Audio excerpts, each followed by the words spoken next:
According to a recent opinion poll, many Muslims say that the way for the West to have better relations with Islam is to show it more respect. And who said Muslims don't have a sense of humour? Given that Islam is officially above criticism in the West, it's hard to imagine how we could give it any more respect short of closing down all the pubs, growing beards and beating up women who don't want to dress like nuns. Ah, yes, of course. Silly me. I think many people in the West are now realising that Islam has already been given far too much respect, especially here in Europe, where, according to another poll, people now see it as a threat to their culture. They carry on accommodating its every demand, of course, but this is not because Islam is welcome in Europe, far from it. It's because people have been conditioned by the lie of multiculturalism to believe that what they should think is more important than what they do think. So, although people will criticise Islam in private, they know that to do so publicly, in other words, to be honest about their feelings, would instantly make them racists and Islamophobes and Nazis and disgusting imperialist, ethnocentric, fascist bastards grinding their jackboots into the faces of the innocent and the weak. So, best not make a fuss. You want to beat your wife and mutilate your daughter? Be our guest. We'll even subsidise it, because we want to be your friend. What's that? You want to destroy our corrupt society? Well, that's our fault, not yours. Here, have some more money. This film that's coming out in Holland shortly, which has got the whole country in a state of heightened terrorist alert, is yet more proof that everything in Europe now needs to be measured against the possibility of Muslim violence. Every play, every film, every art exhibition, every magazine article, in fact, our whole culture is now subject to Muslim approval.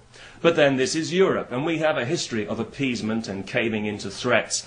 Radical Islam knows this and is playing us like a violin. They know that Islam will never get blamed for anything in Europe, no matter what happens.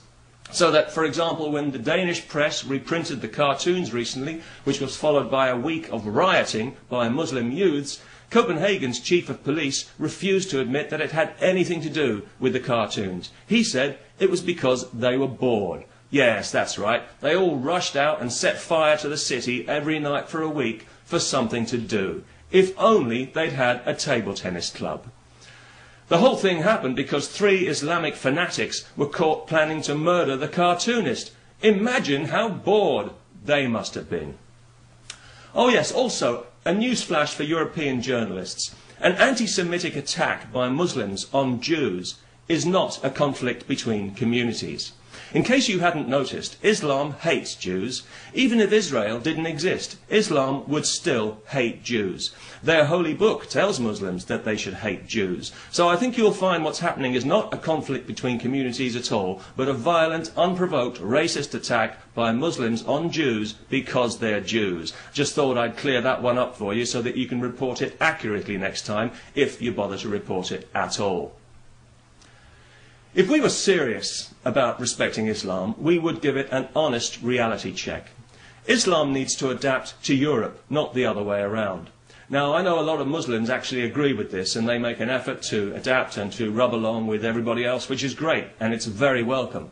But we all know that a lot of others don't, which is why many European cities have large Muslim ghettos controlled by religious bigots, where indigenous laws and values are increasingly unwelcome.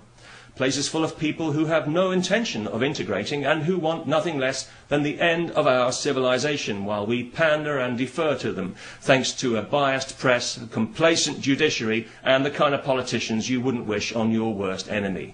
Actually, you probably would.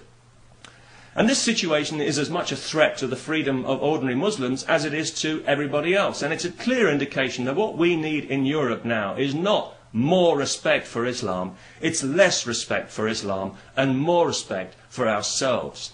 We need to stop pretending, because that's what we're doing, pretending that all cultures are equal, when we can clearly see that they're not. Islamic culture is not equal to Western culture. It encourages violence against women, against Jews and homosexuals. It sanctions polygamy and marrying old men to young children in a disgusting travesty of human relations. Anyone in the West advocating these kinds of values would very quickly find themselves in jail. It's not equal, it's inferior. And given radical Islam's openness about its totalitarian agenda, this is not something that should be encouraged in any way. It should be discouraged by firm legislation and by rigorous enforcement of the law. Remember the law? Now, I know that I'm going to be accused of racism and Islamophobia by the usual self-righteous pinheads, but I don't mind because those words have no value in this context. One has been neutralized by repeated dishonest misuse, and the other is just a barefaced lie concocted by the political left in tandem with the religious right in a marriage of convenience which is, well, quite simply beneath contempt. A phobia is an irrational fear. Resisting Islam is not irrational. Pandering to it is irrational. Indulging the lie that Islamic culture is somehow equal to Western culture while ignoring the victims of that culture is more than irrational, it's downright criminal. And if you really want to talk about racism, then look no further than the poisonous fiction of multiculturalism, a divisive and patronizing racist ideology. And the governments of Europe who promote it are racist governments. The civil servants who pander to it are racists. The university lecturers who encourage it are racists. The journalists who lie about it are racists. And the ordinary people who say one thing in private and another in public are cowardly, racist hypocrites. If we can't bring ourselves to say what's in our hearts when it truly matters, then we've already given up our freedom, and with it the freedom of future generations, which is something that we've got no right to do.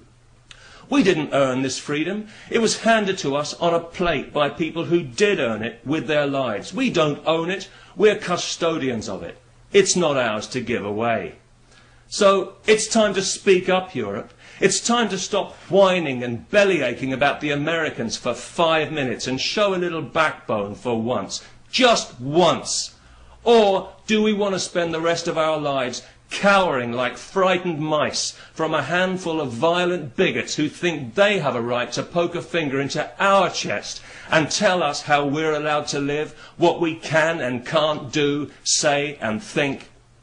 Well, I don't know about you, but anyone who asks me that question is going to get a very short answer. And I'll give you a clue. It won't contain the words Allah or Akbar. Peace. Wouldn't that be nice?